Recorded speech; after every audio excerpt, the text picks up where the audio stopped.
রাসূলুল্লাহ সাল্লাল্লাহু আলাইহি ওয়াসাল্লামের কাছে আসছে এক ইহুদি আর এক সাহাবী। একটা জমি নিয়ে দ্বন্দ্ব দুজনের মধ্যে। প্রমাণ হাজির করা হলো, সকলে সমান সমান। লাস্টে আল্লাহর রাসূল সাল্লাল্লাহু আলাইহি ওয়াসাল্লাম বললেন, কসম করো কসম। এইবার ইহুদি জমির মালিক না হওয়ার পরেও নির্দ্বিধায় সে কসম করে বসলো। সাহাবীও তো সত্যের উপর, সেও কসম করলো। এইবার ইহুদি মিথ্যা কসম করেছে, নবীজি বুঝতে পেরেছেন। এরপরেও দেখেন, যেহেতু ইহুদি যদি কসম করে রায়টা তার পক্ষে চলে যাবে, নবীজি সাল্লাল্লাহু আলাইহি ওয়াসাল্লাম ইহুদি বিধায় রায়টা তার বিপক্ষে দেন নাই, বরং রায়টা ইহুদির পক্ষেই নবীজি দিয়েছে। শুধু তাই না, অনেক মুনাফিক তো নবীজির বিচার মানতে চায় নাই। মুনাফিক আর একজন মুসলিম ইহুদির মধ্যে নবীজি রায় দিলেন ইহুদির পক্ষে। মুনাফিকের পছন্দ হয় নাই রায়, চলে গেছে আপিল করছে আবু বকর রাদিয়াল্লাহু তাআলা আনহুর কাছে। স্বাভাবিক যৌক্তিকতা কি বলে, যদি জজ কোর্ট কোনো রায় দেয় সেটাকে সুপ্রিম কোর্টে আপিল করা যায়, ঠিক না? কিন্তু সুপ্রিম কোর্ট যেই রায় দিবে ওই রায়ের বিরুদ্ধে জজ কোর্টে আপিল করার সুযোগ আছে? কোনো সুযোগ নাই। রায় দিয়েছেন মুহাম্মাদুর রাসূলুল্লাহ সাল্লাল্লাহু আলাইহি ওয়াসাল্লাম, আর ওই মুনাফিকের নবীজির রায় বিচার পছন্দ হয় নাই। ও চিন্তা করছে, আমি তো মুসলমানের সাথে থাকি, পেছনে নামাজ পড়ি, জিহাদে যাই, উনি আমার পক্ষে রায় দিবে, ইহুদির পক্ষে কেন দিবে? পছন্দ হয় নাই রায়। আবু বকর রাদিয়াল্লাহু তাআলা আনহুর কাছে গিয়ে আপিল করছে, সানি করাইতে চায়। জিজ্ঞাসা করেছেন, প্রথম রায়টা কে দিয়েছে? নবীজি মুহাম্মাদুর রাসূলুল্লাহ সাল্লাল্লাহু আলাইহি ওয়াসাল্লাম। উনি বললেন, এটা আমার দ্বারা সম্ভব না। এবার ওই ইহুদি, ওই মুনাফিক চিন্তা করলো, ওমরের কাছে গেলে মনে হয় কাজ হবে, কারণ ওমর কাফেরদের ব্যাপারে কঠোর। এইবার ওমর রাদিয়াল্লাহু তাআলা আনহুর কাছে গিয়ে বলতেছে, আমরা একটা বিচারের সানি করানোর জন্য আসছি। প্রথম বিচার কে করছে? মুহাম্মাদুর রাসূলুল্লাহ সাল্লাল্লাহু আলাইহি ওয়াসাল্লাম। এইবার মুনাফিক বলতেছে, উনি ইহুদির পক্ষে রায় দিয়েছেন, আমার বিপক্ষে দিয়েছে। এইবার ওমর রাদিয়াল্লাহু তাআলা আনহু তারে জিজ্ঞাসা করতেছে, নবীজির রায় তোমার পছন্দ হয় নাই না? হয় নাই না? হয় নাই। এবার ঘর থেকে তলোয়ার নিয়ে আসছেন, এই মুনাফিককে দুনিয়া থেকে চিরতরে বিদায় করে দিয়েছে। আমি আপনাদের খেদমতে পবিত্র কোরআনুল কারীমের সূরাতুন নিসা থেকে একটি আয়াত ও রাসূল আকরাম সাল্লাল্লাহু আলাইহি ওয়াসাল্লামের অগণিত হাদিস থেকে একটা হাদিস পাঠ করেছি। আল্লাহ তাআলার কাছে তৌফিক চাই, আল্লাহ তাআলা একেবারে অতি অল্প সময়ে কিছু কথা আমাকে আপনাদের খেদমতে বলার সুযোগ করে দেন, যে কথাগুলো আমাদের সবার দুনিয়া এবং আখিরাতের জন্য কল্যাণকর হয়। সকলে বলি আমিন। সম্মানিত উপস্থিতি, আমি আপনাদের খেদমতে যে আয়াতখানা তিলাওয়াত করেছি, উক্ত আয়াতের মধ্যে আল্লাহ সুবহানাহু ওয়া তাআলা আমাদেরকে দুটো বিষয়ে ওয়াজ করেছেন। আল্লাহ সুবহানাহু ওয়া তাআলা ওয়াজ করেছেন। আল্লাহ রাব্বুল আলামিন বলেন, ইন্নাল্লাহা ইয়া'মুরুকুম আন তু'আদ্দুল আমানাতি ইলা আহলিহা। আল্লাহ রাব্বুল আলামিন বলেন, নিশ্চয়ই আল্লাহ তোমাদেরকে আদেশ করেছেন, ইন্নাল্লাহা ইয়া'মুরুকুম আন তু'আদ্দুল আমানাতি ইলা আহলিহা। প্রথম আদেশ, তোমরা আমানত তার প্রকৃত হকদারের কাছে ফিরায় দাও। দ্বিতীয় আদেশ, ওয়া ইযা হাকামতুম বাইনান নাসি আন তাহকুমু বিল আদল। তোমরা যখন মানুষের মধ্যে বিচার আচার করবা, ন্যায় বিচার করবা। এক নম্বর আদেশ, আমানত তার হকদারের কাছে ফিরায় দাও। দুই নাম্বার, যখন তোমরা বিচার আচার করবা, ন্যায় বিচার করবা, ন্যায় বিচারের সাথে আমানতদারিতার একটা সম্পর্ক আছে। কারণ এ কথা হয়তো আমাদের জানা আছে, আমানত শুধুমাত্র লেনদেনের মধ্যে সীমাবদ্ধ কোনো বিষয় নয়, বরং আমানতদারিতা এটা ব্যাপক একটা জিনিস। এই জন্য যখন কেউ বিচারকের আসনে সমাসীন হন, যখন কেউ বিচারকের দায়িত্ব পান, ওই বিচারকের জন্য ন্যায় বিচার করাটাও আমানতদারিতা। বিচারকের কাছে যিনি বিচার প্রার্থী হিসাবে আসবেন, ন্যায় বিচার পাওয়া মাজলুমের আমানত। যদি কোনো বিচারক ন্যায় বিচার না করে, তাহলে সে মাজলুমের সাথে খেয়ানত করে। কারণ বিচারের দায়িত্ব তিনি নিয়েছেন, তাকে দেওয়া হয়েছে, এটা আমানত। দায়িত্বটা আমানত হয়। অথচ আফসোস, আজকে তো এমন এক জামানা, যেই জামানায় মানুষ দায়িত্ব নিজের থেকে নেওয়ার জন্য কাড়াকাড়ি করে। বিচারকের দায়িত্বে যিনি আছেন, তিনিও কিন্তু আমানত রক্ষার দায়িত্বে আছেন। ইমাম আজম আবু হানিফা রাহমাতুল্লাহি আলাইহি এই বিচারকের দায়িত্ব নেওয়ার জন্য প্রস্তাব দিয়েছিল খলিফা মনসুর। মানুষের মাঝে যখন খলিফা মনসুর ইমাম আজম আবু হানিফা রাহমাতুল্লাহি আলাইহিকে প্রস্তাব দিল প্রধান বিচারপতির দায়িত্ব নেওয়ার জন্য, ইমাম আবু হানিফা রাহমাতুল্লাহি আলাইহি দায়িত্ব নিলেন না। সবার সামনে তিনি যখন খলিফার প্রস্তাবকে ফিরাইয়া দিলেন, খলিফা ইমাম আবু হানিফার উপরে প্রচন্ড রাগান্বিত হয়ে গেলেন। লজ্জিত যে আমার কথা মানে নাই, তার গায়রতে লাগলো। ইমাম আজম আবু হানিফা রাহমাতুল্লাহি আলাইহির গায়ে খলিফা মনসুর চাবুক দিয়ে একটি আঘাত করলেন। খলিফা মনসুরের চাচা যখন জানতে পারলো খলিফা মনসুর এই কাজ করেছে, খলিফা মনসুরকে মনসুরের চাচা বলতেছে, ও মনসুর, কাজটা তুমি কিন্তু ভালো করো নাই, তুমি ইমাম আবু হানিফার কাছে ক্ষমা চাও। খলিফা রাষ্ট্রের প্রধান ইমাম আবু হানিফার কাছে গিয়ে ক্ষমা চাইবেন, এটা তার আত্মসম্মানে লাগতেছে। তিনি চিন্তা করলেন, তিনি তার বিশ্বস্ত লোকটাকে ক্ষমা চাওয়ার জন্য ইমাম আবু হানিফার কাছে পাঠায়া দিবেন। বিশ্বস্ত লোকটাকে পাঠায়া দিলেন, সাথে এক থলে স্বর্ণ মুদ্রা দিয়ে ইমাম আবু হানিফার কাছে পাঠানোর সময় বললেন, শোনো, ইমাম আবু হানিফাকে গিয়ে বলবা খলিফা তার আচরণের জন্য লজ্জিত, দুঃখিত, আপনার কাছে ক্ষমা চাইছে, মাফ করে দিয়েন। সাথে সাথে আমার পক্ষ থেকে এই এক থলে স্বর্ণ মুদ্রা তাকে হাদিয়া দিবা। বলবা এই হাদিয়া যদি আপনি গ্রহণ করেন, খলিফা সুনিশ্চিত হবে যে আপনি তাকে ক্ষমা করছেন। লোকটা ইমাম আবু হানিফার কাছে চলে গেল, গিয়া সব খুলে বলল। ইমাম আবু হানিফা রাহমাতুল্লাহি আলাইহি বললেন, ঠিক আছে, খলিফা যেহেতু তার কর্মের জন্য লজ্জিত, আমি তাকে ক্ষমা করে দিলাম, মাফ করে দিলাম। এইবার লোকটা বলতেছে, আপনার জন্য খলিফা এক থলে স্বর্ণ মুদ্রা হাদিয়া দিয়েছে, আপনি এটা গ্রহণ করলে খলিফা সুনিশ্চিত হবেন যে আপনি তাকে ক্ষমা করে দিয়েছেন। এইবার ইমাম আবু হানিফা রাহমাতুল্লাহি আলাইহি লোকটাকে জিজ্ঞাসা করতেছে, তুমি আর তোমার খলিফা যে আমাকে হাদিয়া দিল, এই হাদিয়া কি তার ব্যক্তিগত সম্পদ থেকে দিয়েছে নাকি? লোকটা বলতেছে, না, রাষ্ট্রীয় কোষাগার থেকে দিয়েছে। ইমাম আবু হানিফা রাহমাতুল্লাহি আলাইহি বললেন, কোন খলিফার এই অধিকার নাই, কোন রাষ্ট্রপ্রধানের এই অধিকার নাই। রাষ্ট্রের সম্পদ যেখানে খুশি সেখানে ব্যয় করবে।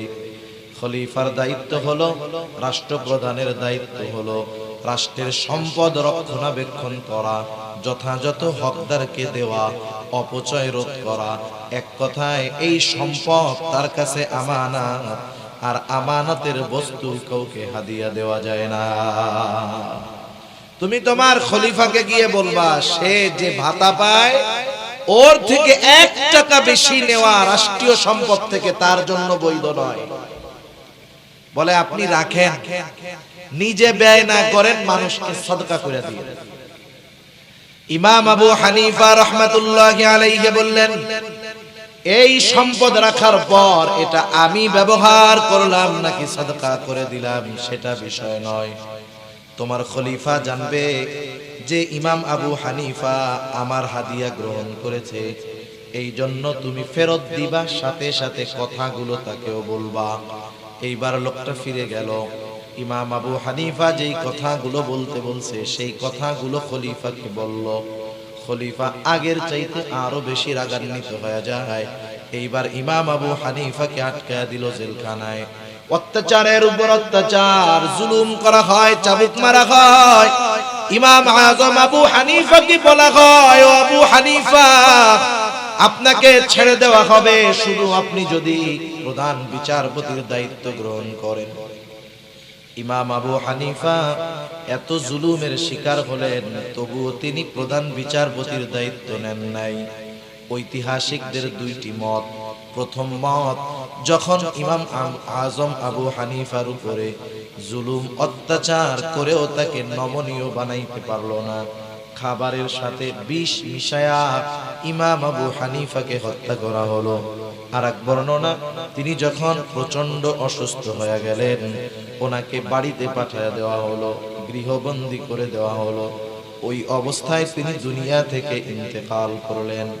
ইমাম আবু হানিফাকে জিজ্ঞাসা করা হয়েছিল, ও ইমামে আজম, আপনি এত জুলুম অত্যাচার সহ্য করলেন, দায়িত্বটা নিলে তো আপনার উপরে এত জুলুম অত্যাচার হইতো না।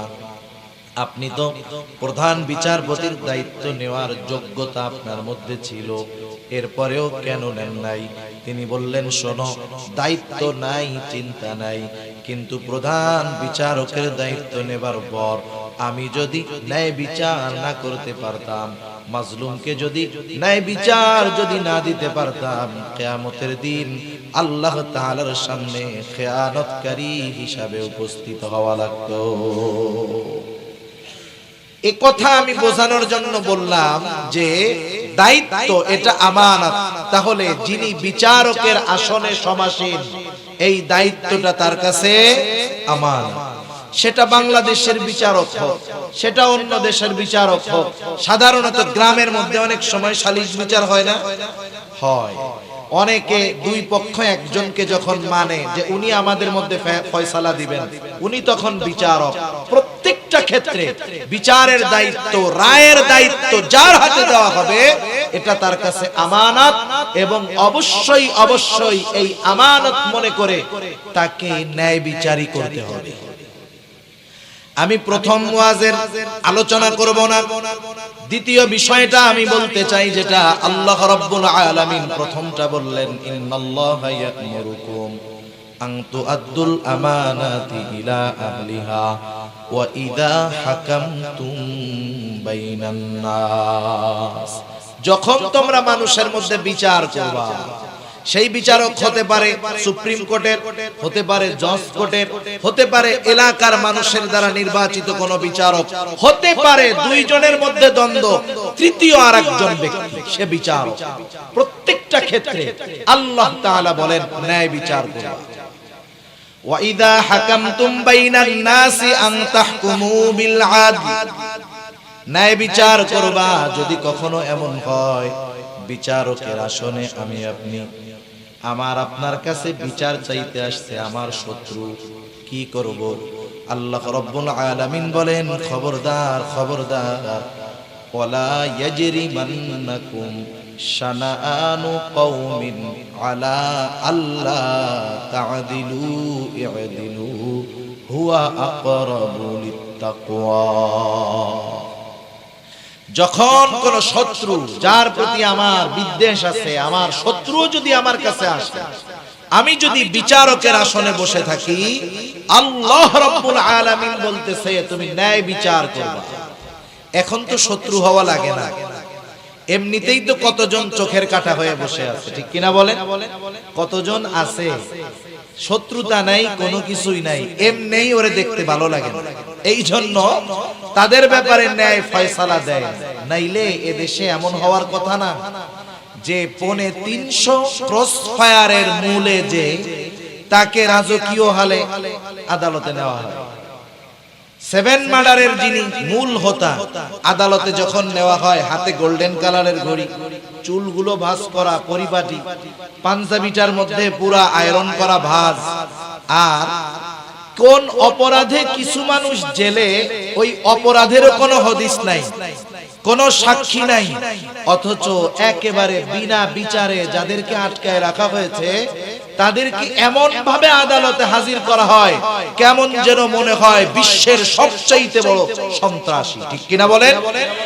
মনে রাখতে হবে, দুনিয়ায় যখন ইনসাফ থাকে না, ন্যায় বিচার থাকে না, যখন এই অবস্থা হয়, ন্যায় পরায়ণতা থাকে না, বুঝতে হবে অচিরেই আল্লাহ সুবহানাহু ওয়া তাআলার গোসা ওই জাতির উপরে পতিত হবে। ঠিক কিনা বলেন? আর এই কথাও মনে রাখতে হবে, আজকের দিনটা হয়তো জালেমের, আগামী দিনটা কিন্তু মাজলুমের। ঠিক কিনা বলেন? এজন্য বিচারকের দায়িত্ব কঠিন এক দায়িত্ব। যারা এই দায়িত্ব পেয়ে ফ্যাসিলিটি, অনেক শান্তি আরাম আয়েশের জীবন যাপন করতেছে, কিন্তু দুনিয়ার জিন্দেগি তো একটা সময় শেষ হবে, তখন জবাবদিহিতা করা লাগবে। সেজন্য সকলেই যদি দুইজনের মধ্যেও আমাকে বিচারক ফয়সাল হিসাবে মনোনীত করা হয়, আমি প্রত্যেকটা জায়গায় ইনসাফ ভিত্তিক বিচার করব। রাসূল আকরাম সাল্লাল্লাহু আলাইহি ওয়াসাল্লাম ন্যায় বিচারের সর্বোত্তম উপমা আমাদের সামনে রেখে গেছেন, রাসূলের সাহাবায়ে কেরাম রেখে গেছেন।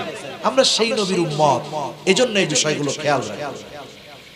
রাসূলুল্লাহ সাল্লাল্লাহু আলাইহি ওয়াসাল্লামের কাছে আসছে এক ইহুদি আর এক সাহাবী, একটা জমি নিয়ে দ্বন্দ্ব দুজনের মধ্যে। প্রমাণ হাজির করা হলো, সকলে সমান সমান। লাস্টে আল্লাহর রাসূল সাল্লাল্লাহু আলাইহি ওয়াসাল্লাম বললেন, কসম করো কসম। এইবার ইহুদি জমির মালিক না হওয়ার পরেও নির্দ্বিধায় সে কসম করে বসলো।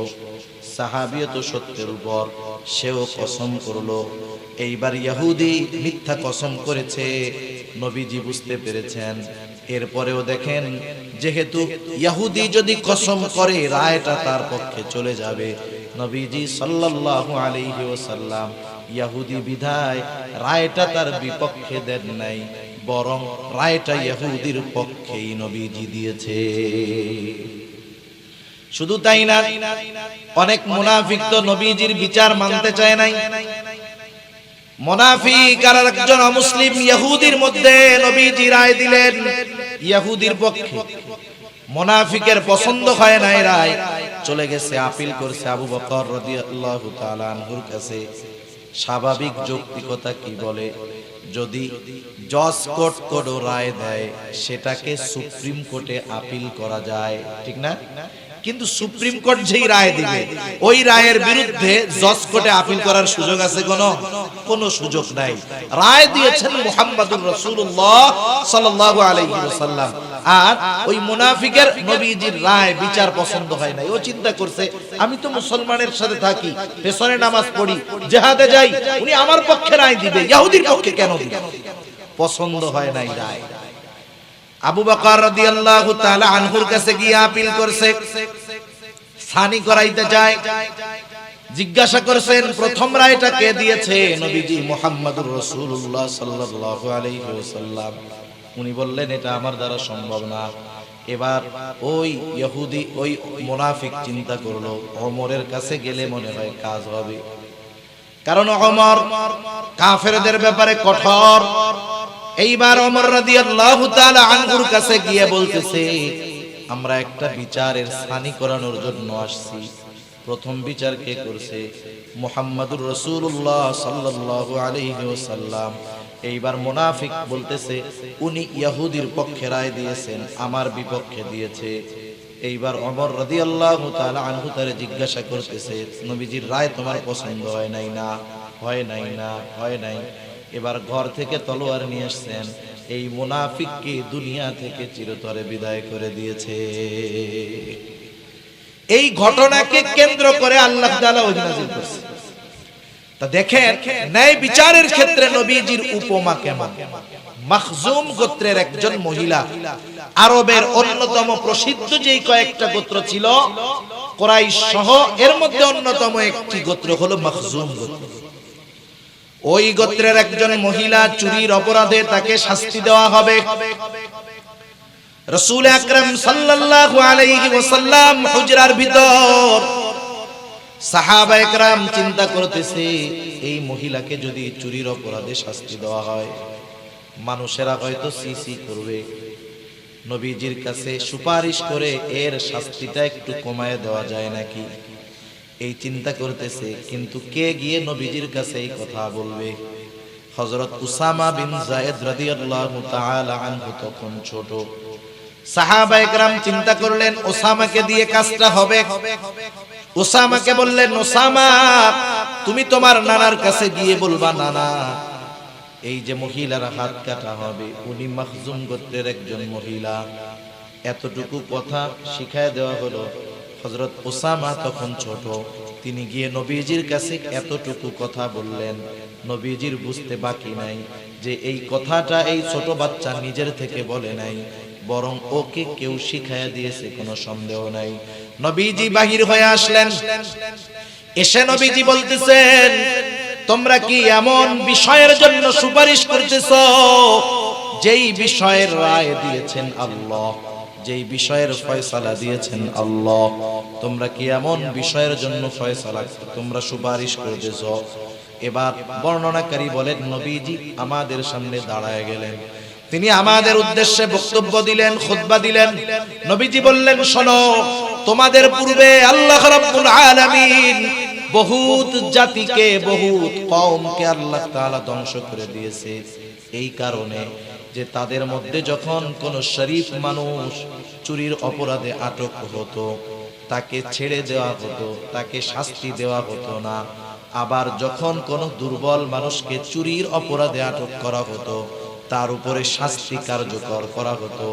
একটু বর্তমান জামানায় গোটা দুনিয়ার দিকে একটু খেয়াল করে দেখেন, হাজার কোটি টাকা পাচার করে শাস্তি নাই, অনেক সময় দেখি রুটি চুরি করে খাইয়া ফাঁসির জন্য জেলখানার মধ্যে অপেক্ষা করতে থাকে। আছে না এরকম? অভাব নাই, হাজার হাজার কোটি টাকা পাচার করছে, কোনো শাস্তি নাই, বুক ফুলায়া চলে। এরা জেলখানায় যাওয়ার আগে, আদালতে যাওয়ার আগে ওদের আগাম জামিন হয়ে যায়, অথচ মাসি মাইরা জেলখানার মধ্যে ফাঁসির জন্য অপেক্ষা করতেছে। এমন ঘটনা আমাদের দেশ সহ গোটা দুনিয়ায় আছে। নবীজি বললেন, শোনো, এই কারণে তোমাদের পূর্বে বহুত কওমকে আল্লাহ ধ্বংস করে দিয়েছেন। এবার নবীজি বললেন, শোনো, আল্লাহর শপথ, এই মহিলার জায়গায় যদি আমার মেয়ে মুহাম্মদ হতো আমি তার হাতটা কেটে দিতাম। একটু চিন্তা করে দেখেন, ন্যায় বিচারের ক্ষেত্রে নবীজি সাল্লাল্লাহু আলাইহি ওয়াসাল্লাম যেই উপমা রেখে গেছেন, যেই উত্তম নিদর্শন রেখে গেছেন, এটা যদি দুনিয়ার মানুষ, দুনিয়ার বিচারকেরা অনুসরণ করত, সারা দুনিয়ার মধ্যে ইনসাফের সুবাতাস বইত। কিন্তু ন্যায় বিচার কোথায়? আপনি সর্বোচ্চ আদালতে গিয়েও ন্যায় বিচার পাবেন না, কোন জায়গায় ন্যায় বিচার পাবেন না। এমনকি নিজের ঘরের মধ্যেও অনেক সময় সন্তানের সাথে পিতাও বিচার করে, ঠিক কিনা বলেন? এগুলো ঠিক নয়, এগুলো বান্দার হক নষ্ট করা, সাথে সাথে আরো অনেক অপরাধ এর কারণে। সেজন্য নবীজির উপমা সাহাবায়ে কেরাম উত্তম নিদর্শন ছিলেন এ ব্যাপারের। হযরত ওমর রাদিয়াল্লাহু তাআলা আনহু একবার বাজার থেকে এক ইহুদি বা খ্রিস্টানের কাছ থেকে একটা ঘোড়া কিনছেন। ঘোড়াটা কিনে কিছু দূর যখন গেছেন, ঘোড়ার উপরে উঠছেন, ঘোড়া আর চলে না, পা একটা বেঁকা হয়ে গেছে। এইবার খলিফাতুল মুসলিমিন ওমর রাদিয়াল্লাহু তাআলা আনহু ঘোড়া নিয়ে চলে আসছে ইহুদির কাছে। ইহুদির কাছে এসে বলতেছে, কি ঘোড়া দিছো? তোমার ঘোড়া তো চলতে পারে না, পায়ের মধ্যে সমস্যা। এইবার ইহুদি বলতেছে, আপনি তো আমার কাছ থেকে ভালো ঘোড়াই নিছেন। উনি বলতেছে, না, তুমি আমারে খারাপ ঘোড়া দিছো। তাহলে দুজনের মধ্যে ফয়সালা কে দিবে? এইবার ওই ইহুদি বলতেছে, শুরাইহকে আমরা আমাদের মধ্যে ফয়সাল হিসাবে মানলাম। ঐতিহাসিক প্রসিদ্ধ কাজী শুরাইহ, তখনও তাকে দায়িত্ব দেওয়া হয় নাই। এইবার হযরত ওমর রাদিয়াল্লাহু তাআলা আনহু তখন খলিফাতুল মুসলিমিন, আর ওই ইহুদি শুরাইয়ের কাছে গিয়ে বলতেছে, এই ঘটনা, আমাকে তো এই ঘোড়াটা দিয়েছে, আমি কেনার পর কিছু দূর গেলাম, যাওয়ার পরে দেখি ঘোড়াটা আর চলতে পারে না। আমাকে ধোঁকা দিয়েছে, ঠকাইছে। এইবার ইহুদি বলতেছে আমি ওনারে ভালো ঘোড়া দিয়েছি, আর ওমর রাদিয়াল্লাহু তাআলা আনহু বলেন না, ঘোড়াটা ভালো না। গাজী শুরাইহ বলতেছে খলিফাতুল মুসলিমিন আপনি কি চান, আপনার চাওয়া কি, দাবি কি? বলে আমার দাবি হলো যে আমি তারে ঘোড়াটা ফেরত দিব, আর আমাকে তার টাকা, আমার টাকা ফেরত দিয়ে দিবে। তা আপনি যখন ঘোড়া কিনছেন ওর কাছ থেকে তখন কি অবস্থা ছিল?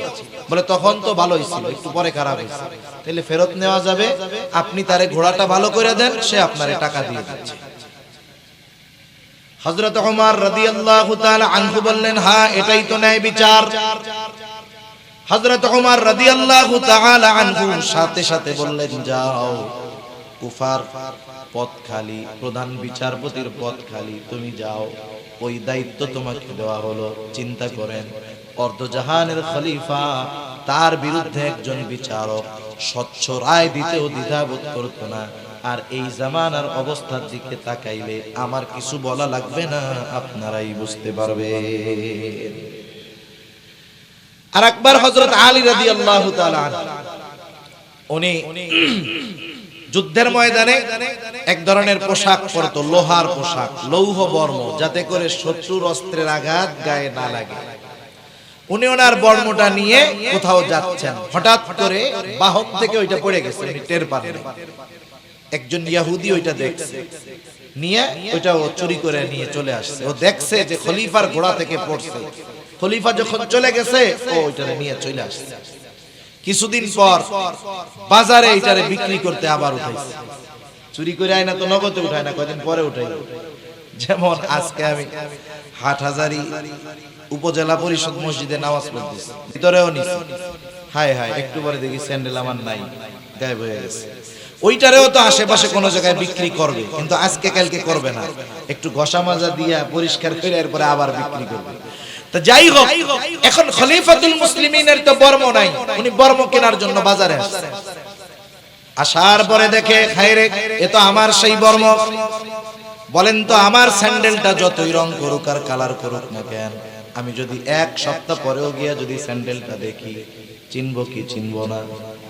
কিন্তু কিছু করার নাই, কারণ প্রমাণ নাই।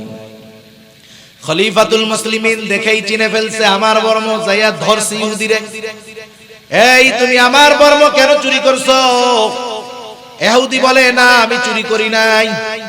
এইবার কুফার কাজীর দরবারে যাওয়া হলো, তখন ওই বিচারকের দায়িত্ব হলো শুরাইহ। শুরাইহের কাছে যখন অভিযোগ দেওয়া হলো, খলিফাতুল মুসলিমিন বলতেছে শোনো, এই বর্মটা আমার বর্ম, ও চুরি করছে, এখন বাজারে আইনা বিক্রি করতেছে, আমারটা আমি ফেরত চাই। এইবার ইহুদি বলতেছে না এটা আমার বর্ম, আমি চুরি করি নাই। তাহলে খলিফাতুল মুসলিমিন আপনি যেহেতু দাবি করতেছেন, আপনার পক্ষে সাক্ষী দরকার যে এই বর্মের মালিক আপনি। সাক্ষী আছে? বলে হ্যাঁ। কে? বলে আমার ছেলে হাসান আর আমার এক গোলাম। বিচারক বলতেছে আর কোন সাক্ষী কি নাই? বলে না আর কোন সাক্ষী নাই। বলে শোনেন, আপনার ব্যাপারে আপনার সন্তান এবং আপনার গোলামের সাক্ষ্য গ্রহণ করা হবে না। আলী রাদিয়াল্লাহু তাআলা আনহু আয়েশা দিচ্ছে, বলছে তাইলে তো আমার আর কোনো সাক্ষী নাই। ইহুদি রায়ে জয়ী হয়ে গেছে। এবার ইহুদি ওইটা নিয়ে চলে যাচ্ছে, দুইজনে কথা বলতেছে। কিছু দূর যাওয়ার পরে ওই ইহুদি চিন্তা করতেছে কি করলাম, কত সুন্দর ন্যায় বিচার, খলিফাতুল মুসলিমিন যদি আমার থেকে নিয়েও যাইতো, ওটা তো তার, কিছু বলার ছিল না আমার। এরপরেও বিচারক যদি চাইতো, ওনার কথা বিশ্বাস করে ওনার পক্ষে রায় দিতে পারতো, তাও দিল না। কত ইনসাফ, কত ন্যায় বিচার এদের মধ্যে। ও ফিরে আসছে আবার। এবার কাজী বলে কি ব্যাপার, ফিরে আসতো কেন? ইহুদি বলতেছে আমার ভুল হয়ে গেছে। বাস্তবতা হলো খলিফা একদিন এই বর্মটা নিয়ে পেছনে নিয়ে দ্রুততার সাথে কোথাও যেন যাচ্ছিলেন, বর্মটা পড়ে গেছে, উনি টের পায় নাই। আমি ওইটা ওখান থেকে নিয়ে আসলাম, এরপরে সুন্দর মতো পরিষ্কার করে বাজারে নিয়ে বিক্রয়ের জন্য আনলাম। আসলে মূলত এই বর্মর মালিক হলো খলিফাতুল মুসলিমিন, আমি মালিক নয়, বরং আমি এটা চুরি করেছি, কিন্তু আপনার এই বিচার আমার কাছে এত পছন্দনীয় হয়েছে, এইবার ওই ইহুদির অন্তরে এই ন্যায় বিচারের দৃষ্টান্ত দেখে তাওহীদের বাতি জ্বলে গেছে, ঈমান এনেছে, মুসলমান হয়ে গেছে। এক বর্ণনাকারী বলতেছে যে এই যুবকটাকে, এই ইহুদিকে আমি কিছুদিন পরে দেখেছি এক জিহাদের ময়দানে বীর বিক্রমের সাথে সে যুদ্ধ করতেছে। একটু চিন্তা করেন, ন্যায় বিচার কত গুরুত্বপূর্ণ একটি বিষয় ছিল, অথচ এই ন্যায় বিচার দুনিয়ার জমিন থেকে উঠেই গেছে। ইনসাফ নাই, ন্যায় বিচার নাই।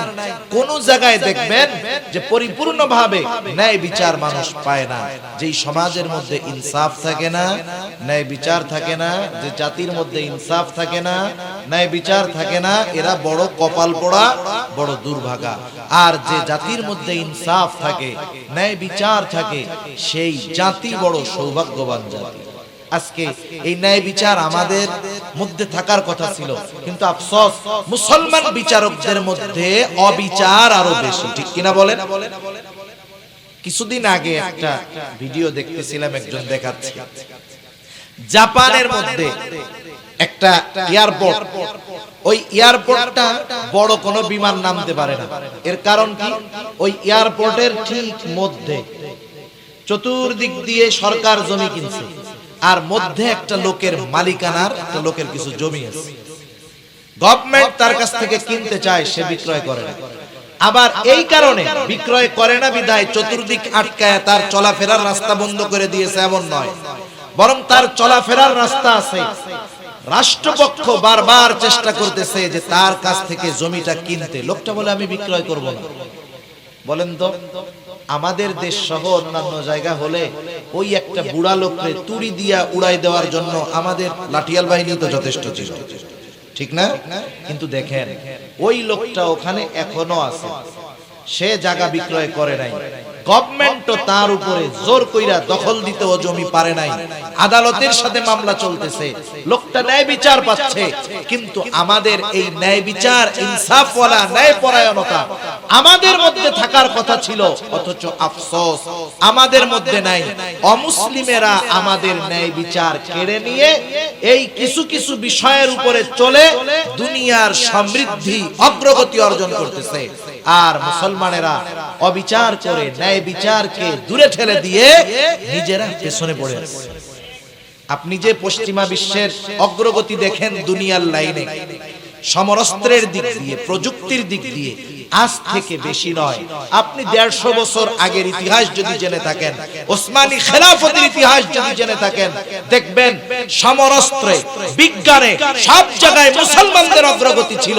কিন্তু 100 বছর পার না হতে মুসলমানেরা যখন অবিচার ধরে নিয়েছে, ন্যায় বিচার বাদ দিয়েছে, ইনসাফ চলে গেছে, তখন ওই পশ্চিমারা যাদেরকে মুসলমানেরা সভ্যতা শিখিয়েছে, ওরা দুনিয়ায় সমরাস্ত্রের দিক দিয়ে শক্তিশালী, প্রযুক্তির দিক দিয়ে শক্তিশালী। এজন্য আমরাও যদি দুনিয়ায় পরিচালিত হওয়ার জন্য যেই বিষয়গুলো কোরআন সুন্নাহ আমাদের শিক্ষা দিয়েছে, ওই বিষয়গুলো অনুযায়ী যথাযথ চলতে পারি, ইনশাআল্লাহ সেদিন দূরে নয় যেদিন সমরাস্ত্রের দিক দিয়ে শক্তিশালী হবে মুসলমানেরা, প্রযুক্তির দিক দিয়ে শক্তিশালী হবে মুসলমানেরা।